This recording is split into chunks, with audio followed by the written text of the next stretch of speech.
Hey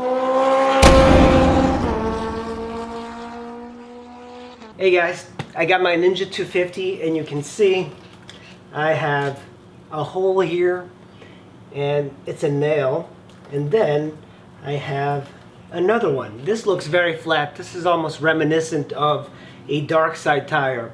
So what I'm going to show you in this video is how to replace a tire.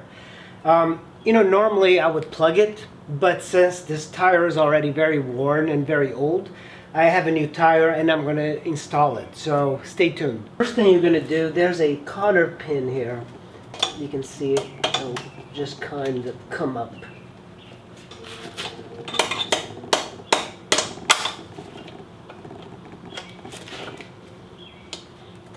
So while you're loosening that bolt on the other side, make sure you get a wrench this way and push it the opposite way. Using a 24mm socket, you're going to put it into here. And then make sure you have a lot of leverage. Have the socket and it's basically getting stuck in the stand because it was so much pressure. This was on so tight, but you need to somehow lock this while you undo this bolt. This is a 24mm socket, and when you remove it, there's a 24mm bolt or nut, and then there's a washer. You have this plate. You can leave the plate on if you like, but I'm just going to take it out. So at this point, you're ready to remove the axle. What I like to do is take a soft mallet and just kind of put it, and at this point now, if you lift up, it'll relieve the pressure of the tire. So if I hold up the tire here, I should be able to slide out the axle. So we're just going to put the chain over the swing arm and then we're going to rotate the tire out. Have the tire off. This is the sprocket. I'm just going to pull it out, and we need to make sure that it's in good shape. Keep in mind that on each side of the wheel there's these bearings, and we should grease them. There's actually some fresh grease because this bike hasn't seen a lot of action. It's only got 8,000 miles, so that's very little. The sprocket is in good condition, so we don't have to do anything special, but we're also going to grease this backside with the bearings. So keep that in mind. You should always do it when you remove the tire. So you also want to make sure that the rubber here is in good shape. I've never had any issues with the rubber being worn or torn, so I'm just going to leave it as it is. This is the stem of the tire, and this is a tool for removing the little valve here. And the reason you might want to remove the valve is to let all the air out, but since this tire is flat, you're not going to have a lot of air coming out. But if you do it on a new one, you want to let all the air out. It's so much easier than just holding it in. So I like to remove it. So that is the stem that you remove. Put it aside. So these are tire levers. You can get them at any motorcycle store. These are okay. And actually, one of the things I wish I had were the really long tire levers, because it's much more important to have leverage. But since most of the motorcycle shops in the area are closed, I don't have access to it. So the thing we're going to be doing is breaking the bead, and it's for me it's time consuming. And I go around and I push it down as much as I can because it's very stuck on the tire. Once you're finished working your way all around the tire, what you do is what I do is I put one of my levers here to kind of push it, and then I push this one down, and I just work my way around. And if you hear, there's actually these cracks, and that's the bead breaking. So as you go around like this, and it's all technique. That's the thing about changing tires. It's more of a technique than anything. This is one of the reasons I started to go dark side, because I hate doing tire changes, but it's all technique. I found I don't have a lot of great tools, but I do use the tools that I have, and this is the way I would kind of tear it tear it up like this.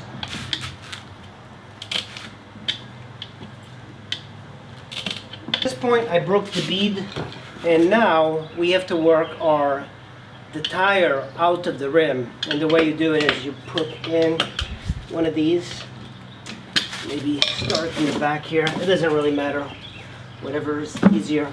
Sometimes you put something over the rim so not to scratch it. I don't have that, so I'm not going to do that. It might take some time, but there we go. See, it helps to have two hands for this sort of thing. So now I put the other one in, push this, and you don't want these to be flying on the head too. There we go. Yeah, that's pretty much what you do. Put your feet on top. So, once it starts to go, it'll be easy to get in.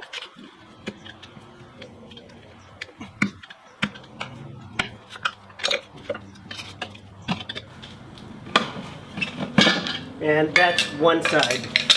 So now we have to work it off of the rim itself.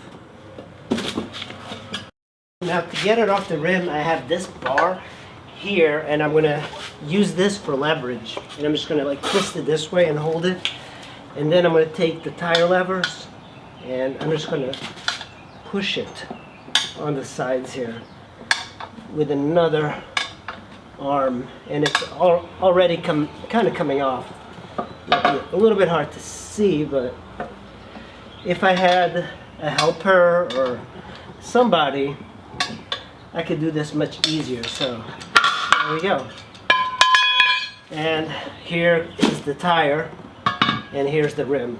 That is the screw that I got. So sometimes you get these screws and nails on tires, and this tire has got two of them. Going to the dumpster. If you guys want some old tires, let me know. Rim here, and make sure that you know the direction that the rim faces and it rotates, because the tire, there's only one way of installing it. And so this is the right side, so it's actually facing this one on the bike. I'm going to put the rim aside, and I'm going to look at my tire, clean up all of this. Make sure you clean on the inside and everything. And there is an arrow that shows the direction that this rotates. So my arrow is going this way. So this is the orientation of it, and then there's the dot for the stem. You need to line that up with the stem of the rim. The rim will go like this. So what I have here is just some soapy water, and I'm just gonna like put it all over the tire.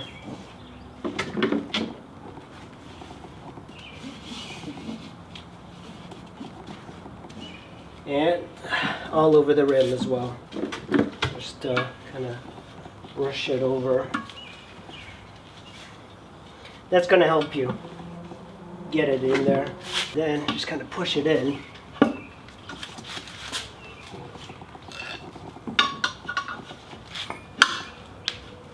Take your tire tool and just kind of slide it in. One side is actually going to be much easier to do than the other, so keep that in mind.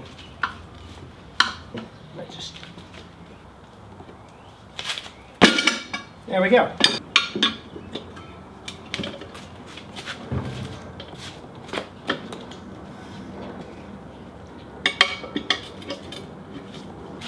So when you get it to this point, it's a matter of just holding it down and taking the last bit here, and that's it. So the tire is in, and let's remove our, actually it went on more easily than I've ever had on a tire. So we have our valve here. We are going to be fitting it back the way it was, so just put that. Take our tool and tighten it. We are ready to fill this up with air.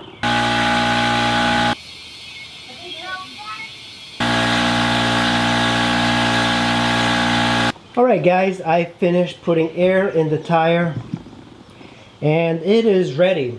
So one of the things you have to keep in mind is that when you're filling it up with air, you know, you put air here from the compressor, but in between the rim and the tire, don't put your finger in here, and make sure that you inflate it enough to hear 2 pops. And the 2 pops means that it's in the bead. And then you make sure that you put it in the right PSI, the right pressure. I usually like to keep it at 35, 38 PSI, so it's very dependent on you. This is the grease I like using, and you know, it's a pretty decent one. It's waterproof grease, and you can get whatever you want, but this is what I'm using. Grease here, just gonna put it on the bearing. Take some grease, make sure that you pack it in. We're going to lube up and grease the axle. Make sure you put grease all over it. You don't have to put too much. The key now is to kind of lift it up. If you have a friend to help you, even better. The chain tension. And now we're going to take our washer and we're going to take our nut. Chain is adjusted properly, and the way to do it is on each side of the swing arm there's a notch on this plate and there's notches on the swing arm, so the more you push the more this goes backward. So if you needed to adjust the chain, you would tighten it and it would move backwards. You just have to make sure that those marks line up on both sides of the swing arm. You don't want it to be out of adjustment or skewed. I'm going to take this wrench and I'm going to tighten it. You don't have to make it too tight. Check your manual for the right tensioner. I just kind of go by feel. The cotter pin serves as a safety, so, and you can use different things. So you slide it in from the top like this. Because this is a new tire, it takes quite a bit of time to break it in, and usually for 100 miles or so I will ride extremely careful on this tire, because you know, potentially it has got like the oil from the manufacturers, the wax or whatever they put on it. And it's always good to ride for about, you know, 100, 200 miles very carefully and get to know the feel of the tire. I'm sure there's better ways of doing things. You should also balance the tire. I'm not going to do it in this video. Go out there and have some fun and be careful and don't crash. Thanks for watching. I will see you in the next video. Tire feels pretty good. You know, it feels like a new tire, which is exactly what I was looking for. I bought the tire brand new for 60 bucks from a guy on Facebook, so